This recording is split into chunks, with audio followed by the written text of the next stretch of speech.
కర్నూలు జిల్లాలో కావచ్చు, రాష్ట్రంలో కావచ్చు, కనీసము యూరియా సప్లై చేయలేనటువంటి దయనీయ స్థితిలో కూటమి ప్రభుత్వం ఉంది.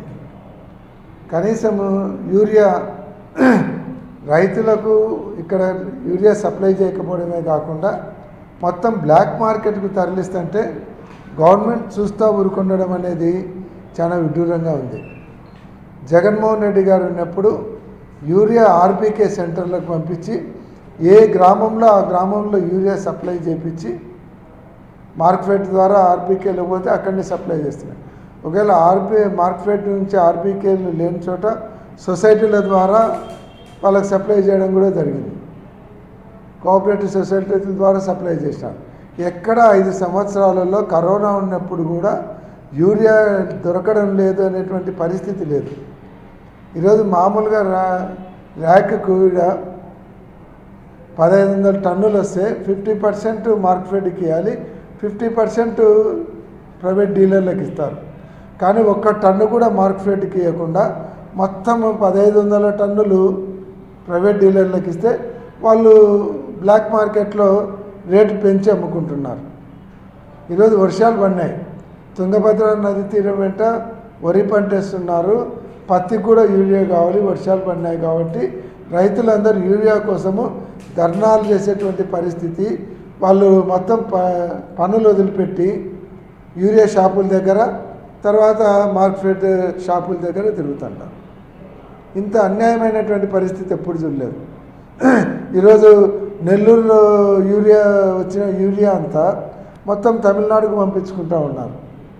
ఒక్కొక్క లారీకి 60-70 వేలు మిగులుతుందని తమిళనాడుకు పంపించి తమిళనాడులో మన యూరియా అమ్ముకుంటున్నారు.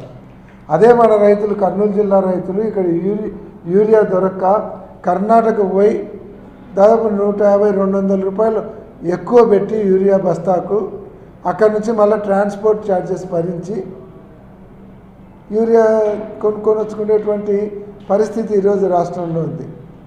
కనీసం యూరియా సప్లై చేయలేనటువంటి ఈరోజు గవర్నమెంట్ ఏం చేస్తున్నారు? మాది రైతు ప్రభుత్వం అనుకుంటున్నారు. రైతులను నిండుగా ముంచినటువంటి ప్రభుత్వం ఏదైనా ఉందంటే ఈరోజు కూటమి ప్రభుత్వం. తెలుగుదేశం ప్రభుత్వం అధికారంలోకి వచ్చినాక యూరియా కోసము తిప్పలు పడాల్సి వస్తుంది, తర్వాత పెస్టిసైడ్స్ కోసము తిరగాల్సి వస్తుంది.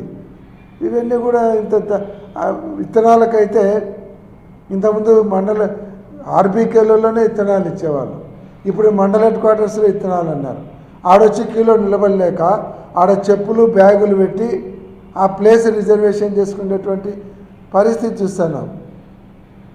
ఇంతకుముందు అయితే యూరియా కావచ్చు, తర్వాత విత్తనాలు కావచ్చు, ఇవన్నీ కూడా ఆర్బీకే ద్వారా వాళ్ళ గ్రామంలోనే సప్లై చేసేటువంటి పరిస్థితి. ఈరోజు ఇంత అన్యాయంగా ప్రభుత్వం ఉంది. వర్షాలు పడుతున్నా యూరియా అవసరం ఉంది.